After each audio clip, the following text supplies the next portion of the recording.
Viventes em Livros, sejam todos muito bem-vindos, vocês que vêm aqui com frequência e vocês que estão a vir pela primeira vez.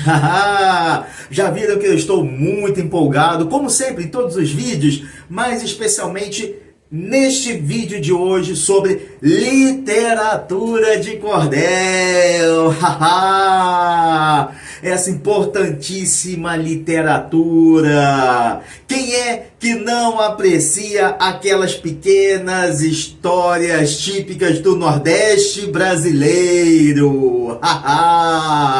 Bem, na verdade, poucas pessoas sabem que a literatura de cordel tem suas raízes nas tradições e nas práticas literárias medievais de Portugal, durante os séculos XV e XVI. Esses pequenos textos populares que, na época, eram impressos e pendurados em cordas, daí cordel, para venda aos leitores em praças públicas, eram conhecidos como romances de cavalaria, folhetos volantes ou, na Espanha, eram chamados de pliegos de cordel. Então, vamos começar o nosso divertido dedinho de prosa sobre essa importante tradição literária popular portuguesa, mãe da literatura de cordel brasileira, suas regiões, as suas temáticas e os seus estilos que emaranham nossas culturas portuguesas e brasileiras. Sobreviventes. Como já sabemos, as origens históricas da literatura de cordel estão enraizadas em Portugal. Durante a Idade Média, era bem comum a divulgação de poemas narrativos de temáticas religiosas, épicas, moralistas e até humorísticas, desenhadas em papel de baixíssima qualidade, vendidos em feiras e lidos em praças públicas, feiras, circos, por declamadores que eram chamados de trovadores. Mesmo com a colonização do Brasil, os portugueses praticavam suas tradições lusitanas em terras brasilienses. Séculos à frente, incorporaram à oralidade elementos culturais dos indígenas e dos africanos para a colônia levados. Dessas narrativas orais, dessas tradições orais, surgiram as lendas brasileiras. E da escrita, a literatura de cordel que começou a propagar-se pela geografia colonial. Primeiro pelo Nordeste, chegando ao auge no eclipse do século XIX nos estados de Pernambuco, Paraíba e Ceará. No início, os versos eram recitados ou cantados por violeiros. Vejam bem, os repentistas e poetas improvisadores que transmitiam informações, críticas sociais, humor e folclore popular. Com o fim das areias das ampulhetas, a popularização da tipografia manual e o emprego da técnica da xilogravura, que são impressões feitas em moldes de madeiras, cujos efeitos criam um estilo visual muito peculiar, muito único e marcante para ilustrar capas. Os livretos firmaram-se como um importante canal de comunicação e, ao mesmo tempo, de entretenimento, sobretudo em regiões com baixíssima escolarização. De volta a Portugal, vamos pegar essa caravela e retornarmos a terras lusitanas. A tradição oral popular medieval dos mitos celtas. Não podemos nos esquecer que em Portugal, no norte de Portugal, era colonizado por um povo celta também. Por isso, abrindo parênteses, que o mascote do Futebol Clube do Porto é um dragão, um elemento típico da cultura celta. E os celtas são lá radicados também na Irlanda, não podemos nos esquecer. Então vamos voltar aqui à tradição popular medieval dos mitos celtas, das lendas regionais, dos folclores, das histórias religiosas, originou a literatura de cordel na época do trovadorismo, por volta dos séculos 12 e 14. O maior nome do trovadorismo português foi o rei Dom Dinis, que viveu entre 1261 a 1325. Ele era conhecido como o Lavrador ou, mais famoso, como o Rei Trovador. Ele foi o primeiro monarca de Portugal alfabetizado e autor de inúmeras trovas ou cantigas, acompanhadas por instrumentos musicais como o alaúde. Muitos desses poemas ou cantigas, todos escritos em galego-português, uma língua que existe no norte de Portugal, ainda hoje em dia falado, foram todos compilados em tomos denominados cancioneiros, como o Cancioneiro da Ajuda no século XIII. Cancioneiro da Biblioteca Vaticana, compilado lá na Itália entre os séculos XV e XVI, com textos de autoria dos reis Afonso III e Dom Dinis I. E também o Cancioneiro da Biblioteca Nacional de Lisboa. Entre os textos estão os autorais dos reis Sancho I, o povoador, segundo rei de Portugal, e Dom Dinis, compilados entre 1525 e 1526. O rei Sancho I viveu entre 1154 e 1211, para vocês terem a ideia de como a coroa portuguesa é antiga e uma das mais antigas da Europa, seja ela a Europa republicana dos tempos atuais ou mesmo da Europa monarquista. Então, depois de permanecer por séculos na Itália, finalmente esses tomos retornaram ao país em 1924, após ser comprado pelo governo português e ser guardado na Biblioteca Nacional de Lisboa, que lhe concede o nome. Agora vamos deixar de lado o trovadorismo, um pouquinho de lado, e pegarmos mais uma caravela e voltarmos à tradição literária popular típica de várias regiões de Portugal, como Lisboa, que era centro editorial e comercial, onde se decalcavam muitos livretos para serem vendidos por vendedores ambulantes, ou em festas religiosas, ou em mercados. Outro polo muito importante, além de Lisboa, era o Porto. E também no interior, o Alentejo e também o Minho, graças à fortíssima tradição oral típica dos celtas e as festas religiosas e romarias cristãs. Entre as temáticas mais comuns, a literatura de cordel portuguesa pautava tradições religiosas, vida de santos, milagres realizados,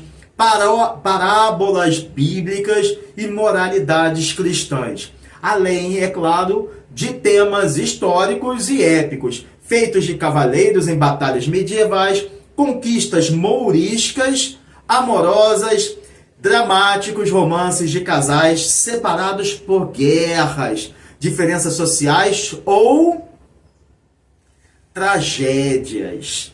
E dessas tragédias surge a ideia, séculos depois, para essas tragédias de casais, para Romeu e Julieta. Vejam só, são fantásticas e lendárias também tradições históricas e literárias sobre monstros, encantamentos, fadas, magos, seres elementares, adivinhos, profecias, todas essas também fazem parte da patchwork dos celtas e também de caráter cômicos e satíricos que criticavam os costumes, a política e a própria igreja. E também não podemos deixar de lado as didáticas com conselhos de vida, lições de moral, advertências contra vícios. Os primeiros mergulhos da pena no pote de tinta deu início aos textos escritos sem obediência a qualquer norma, mas com o tempo, alguns poemas começaram a apresentar estilos e características bem diferentes entre eles, que seriam a fórmula da literatura de cordel como conhecemos nos dias atuais. Versificação simples e regular, com o uso predominante de redondilha maior, ou seja, 7 sílabas poéticas, e rimas alternadas ou emparelhadas, estrofes fixas, sobretudo de quadras, ou seja, 4 versos, e cestilhas, bloco de 6 versos, narrativa direta com enredos fáceis de memorizar, com o intuito de envolver o público ouvinte ou o público leitor. Tons variados que iam do sublime ao burlesco, do devocional ao satírico, e a presença do narrador poeta, ou seja, o trovador costumava colocar-se como personagem na história e até a dialogar com o público, técnica que se tornaria mais comum somente nos idos de 1800. Já na literatura, na era da literatura de cordel, dentre todos os cordelistas portugueses, o mais profícuo e importante dessa tradição de livretos populares merece relevo. Antônio Aleixo, que viveu entre 1899 e 1949, que nasceu na cidade de Vila Real de Santo Antônio, no Algarve, sul de Portugal, a cerca de 100 quilômetros a leste da famosa praia da Galé. Isso mesmo! Lá na praia de Galé é onde foi criada a Vila Galé, que vocês conhecem muito bem. Então, Aleixo tornou-se o nome mais importante da poesia popular portuguesa ao dar novos contornos à arte do cordel, quanto aos usos de rimas simples, diretas e mais compreensíveis, da métrica regular em suas quadras, estrofes de 4 versos, como já sabemos, e de novas linhas temáticas tecidas com críticas sociais, humor, ironia, política, religiosidade, filosóficas, pautas filosóficas e sabedoria popular tradicional. Enfim, uma poesia que estivesse mais próxima ao povo e longe das medievais novelas de cavalarias ou romances de cavalaria ou agiologia, que é o estudo da vida dos santos. Quando nasceu o poeta do povo português, Portugal era um país muito pobre mesmo, paupérrimo, ainda rural, e que havia sofrido o golpe da República e passou toda a sua vida sob o peso da ditadura salazarista, da ditadura de Salazar, que era, na época, o Estado Novo. Aleixo trabalhou em diversos empregos e profissões até seguir para a França em busca de um lugar ao sol. à beira do rio Sena. De volta à terrinha, Aleixo foi vendedor ambulante de bilhetes de sorte, como são chamados os bilhetes de loteria, e aproveitava para declamar nas ruas suas quadras, fato que o tornou conhecido como poeta cauteleiro, já que o termo cauteleiro designa quem vende cautelas ou bilhetes de loteria ou bilhetes de sorte. A poesia de suas obras notáveis era muito mais do que críticas à situação do país. Eram, na verdade, suas pautas, vozes de resistência pacífica e convites à ação inteligente contra a repressão ditatorial. Mesmo tendo falecido muito jovem, aos 50 anos de idade, vítima de tuberculose, uma doença muito típica na época, Aleixo escreveu inúmeros poemas, rico legado poético que alça seu nome às pautas da literatura portuguesa, especialmente da poesia popular portuguesa, cuja obra é ensinada, estudada em escolas e universidades e recitada por poetas e artistas de Portugal e referenciada em estudos acadêmicos como modelo de poesia crítica, ao lado emaranhada, costurada por sabedoria popular. Sobreviventes, a literatura de cordel é um gênero literário popular em verso, tradicional do Nordeste do Brasil, que, como vimos há pouco, tem suas raízes em Portugal. Assim como no país ibérico, as obras têm suas pautas narrativas rimadas, impressas em papéis baratos e vendidos em feiras e mercados populares, penduradas em cordas. Geralmente, o frondoso vergel temático das histórias, já repleto de aventuras, romances, disputas amorosas ou pelo poder político, humor, religião, política e acontecimentos diários, enfim, tudo isso ainda é mais enriquecido por elementos das culturas indígenas e africanas. Não obstante, o cordel brasileiro também tornou-se um palco da crítica social, preservação da identidade nordestina, educação e informação para uma população pouco escolarizada ou nada escolarizada. Nos bastidores, surgiram centenas de artistas que beberam, que sorveram diretamente desse legado português, adaptando-o ao cenário nordestino, como Leandro Gomes de Barros.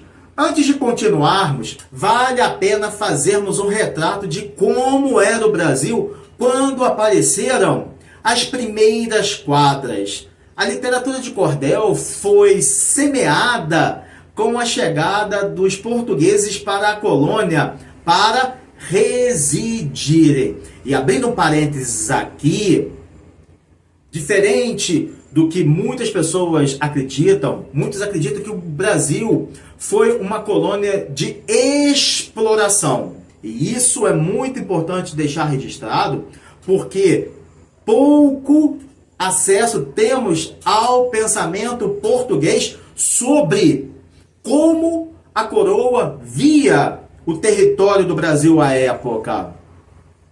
O Brasil foi uma colônia de povoamento, era assim que Portugal via o Brasil, como uma colônia de povoamento, diferente das africanas, que eram colônias de exploração.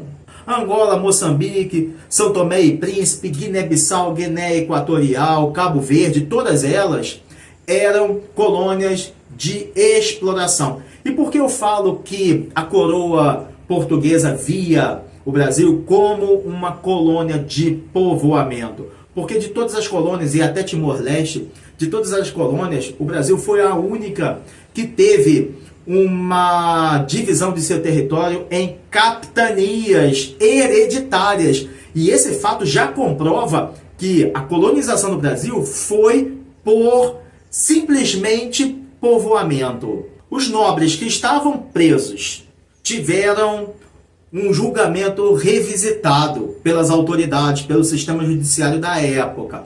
E a eles foi lhes dado duas condições. Claro que os nobres que haviam cometido crimes de menor importância de acordo com os critérios de então.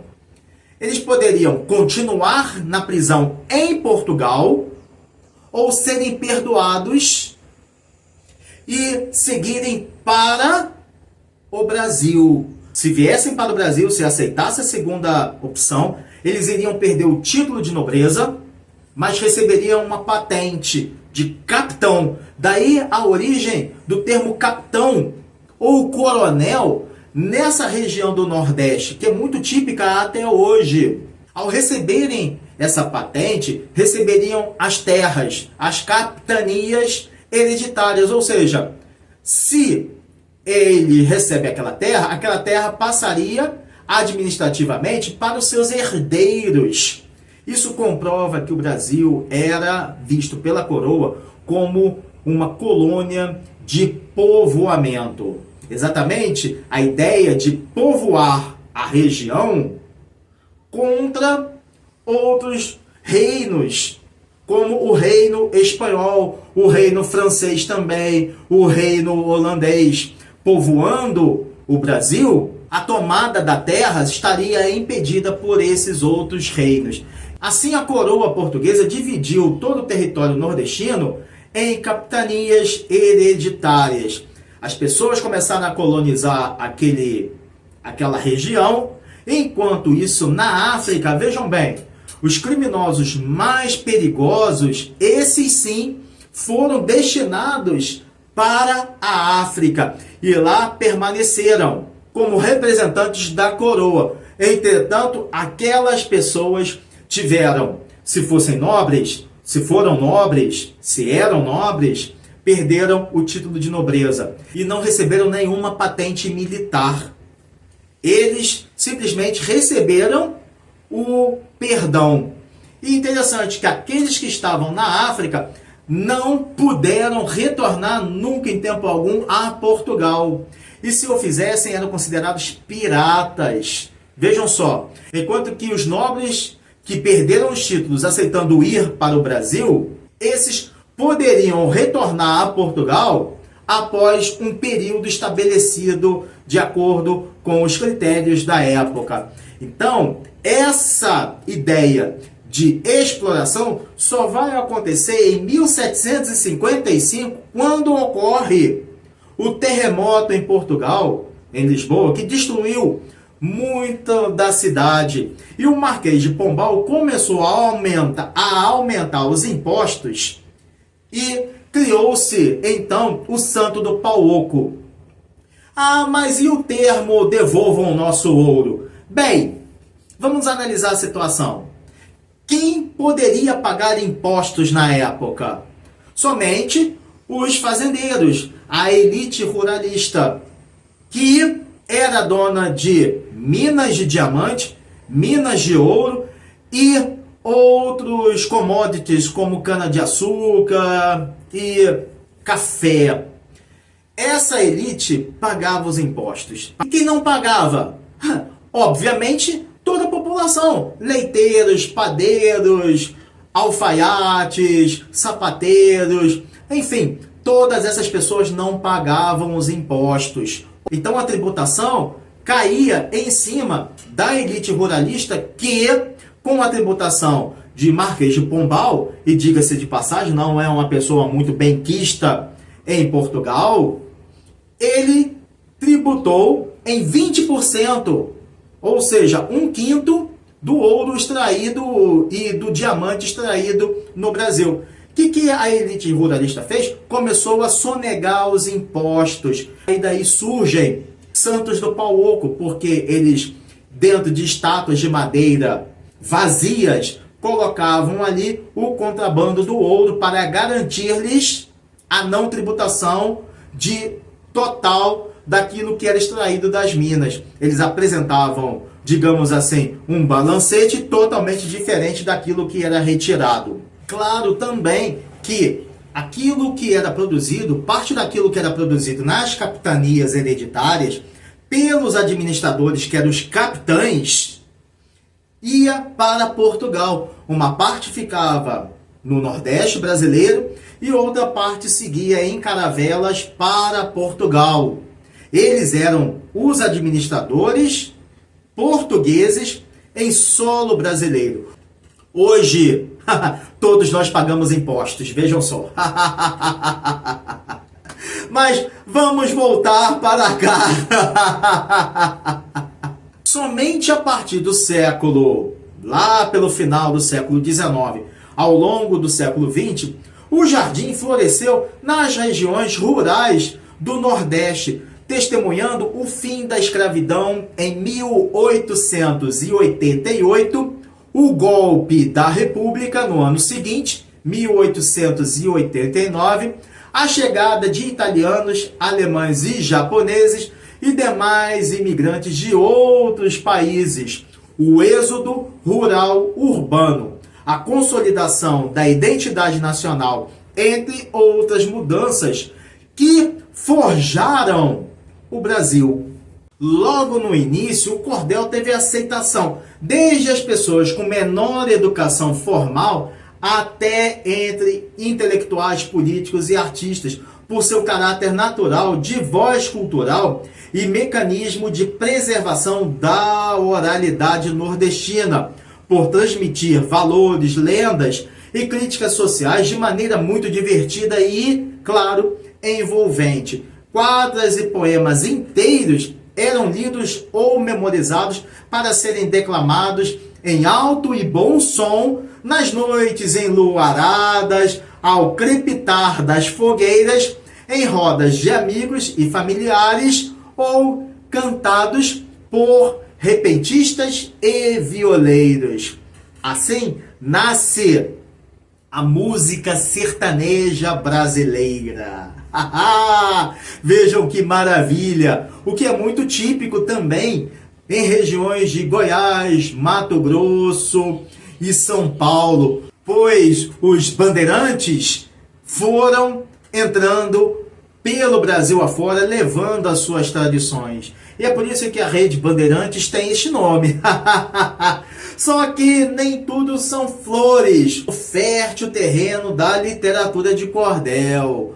No início, a crítica literária tradicional brasileira desmerecia o valor cultural dessa arte, ao considerá-la uma literatura de menor qualidade ou não erudita.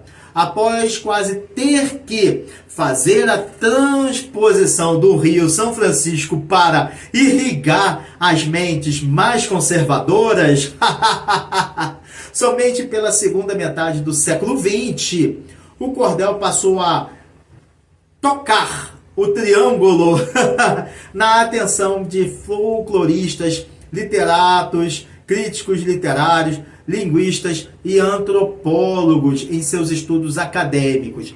Fato que fez em 2018, ou seja, recentemente, o IPHAN, Instituto do Patrimônio Histórico e Artístico Nacional, reconhecer a literatura de cordel como patrimônio cultural imaterial do Brasil. Só que mesmo com tantos admiradores, esse forró cordelista ainda não tocava em diversas escolas do país. Muitos professores sequer mencionavam, sequer falavam sobre os cordéis. Ou, evidentemente, trabalhavam esse gênero literário em salas de aula. E para desafinar ainda mais a sanfona, nem a Academia Brasileira de Letras lhe confere o devido valor em suas palestras, conferências ou mesas de debates. Entre seus ocupantes de cadeiras de veludo verde, não há um membro imortal que seja ligado à tradicional literatura de cordel. Pelo menos nenhum eleito até a gravação desse vídeo.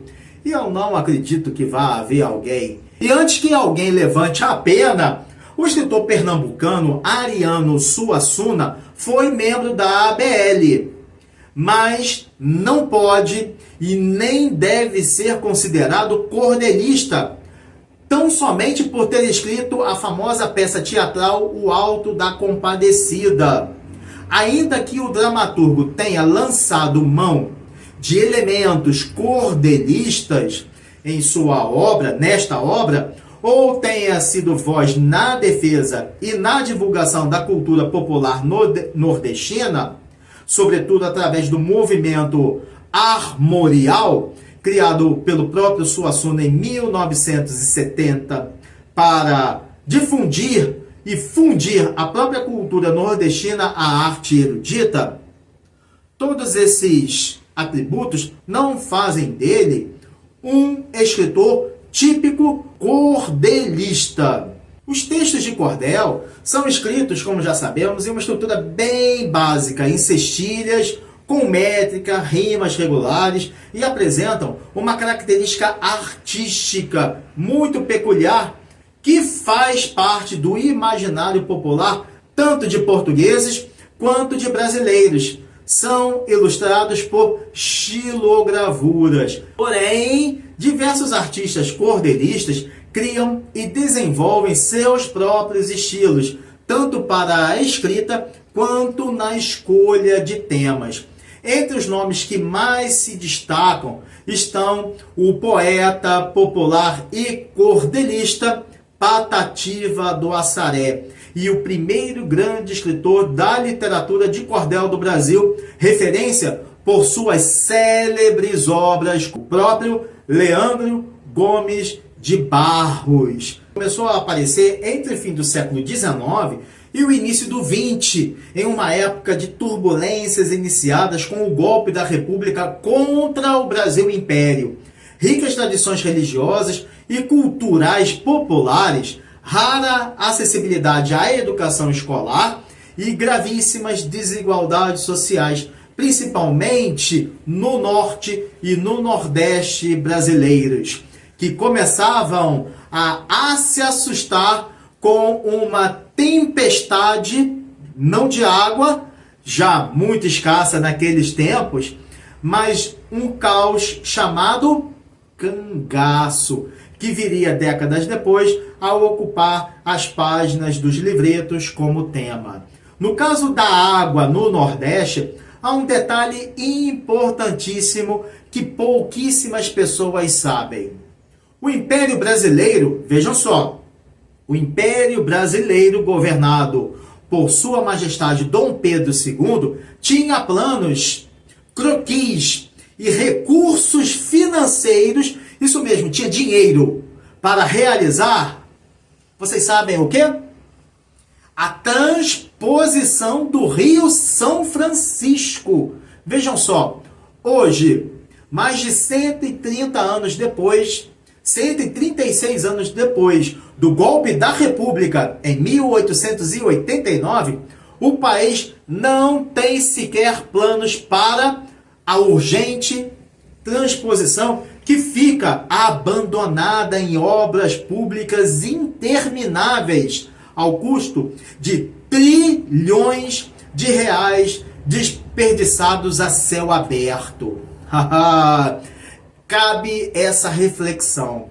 De volta aos dias de Barros, vamos voltar a eles. O escritor fez de sua poesia cordelista um veículo, uma voz de comunicação com o povo altamente eficaz, ao expor mazelas sociais, denunciar injustiças cotidianas cometidas por políticos inescrupulosos, os coronéis, os capitães, contra a população e até pregar sermões a padres corruptos e bispos também.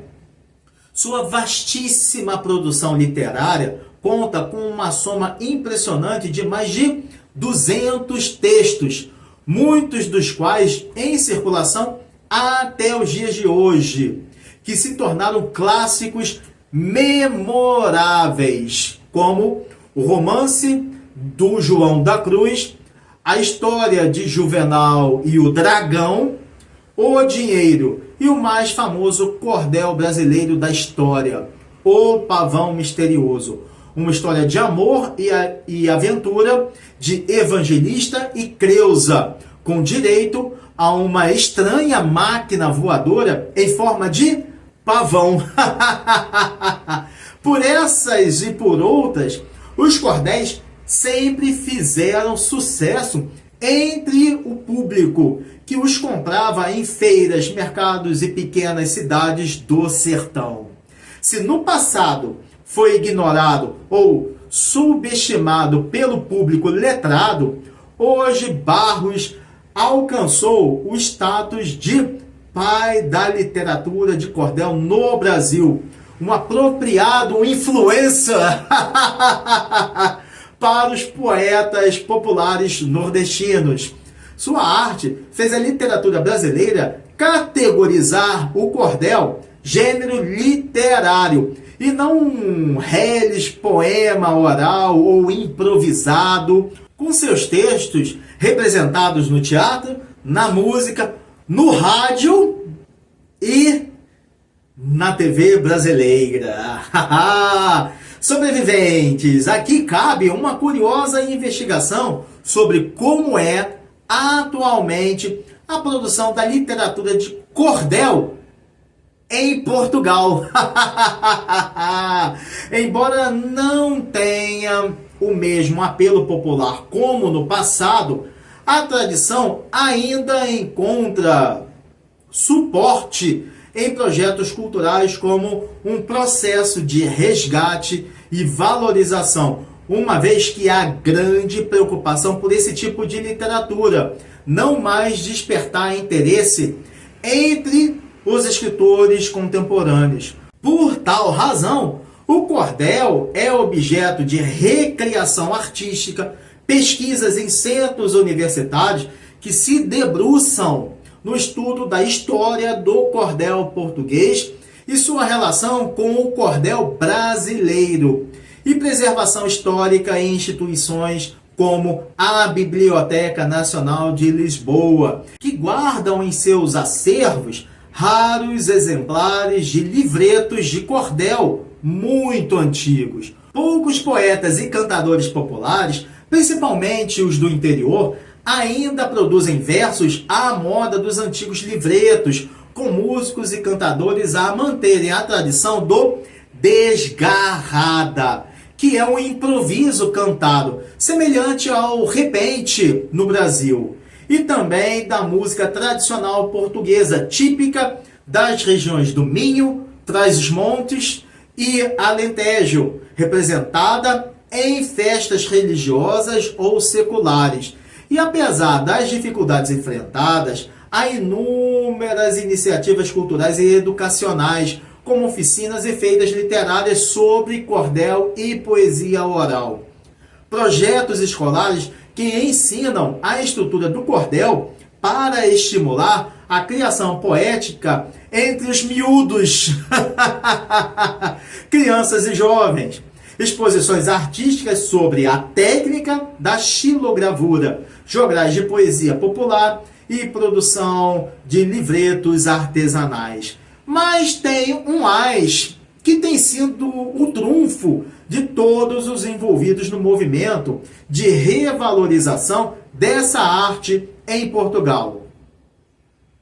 O próprio cordel brasileiro. Há algum tempo em Lisboa, Coimbra, Évora e Porto acontecem eventos luso-brasileiros de literatura popular que contam ou cantam com a participação de poetas portugueses e cordelistas brasileiros como Rouxinol do Rinaré, Clevison Viana e Geraldo Amâncio, nesta ponte cultural entre as tradições de ambos os países.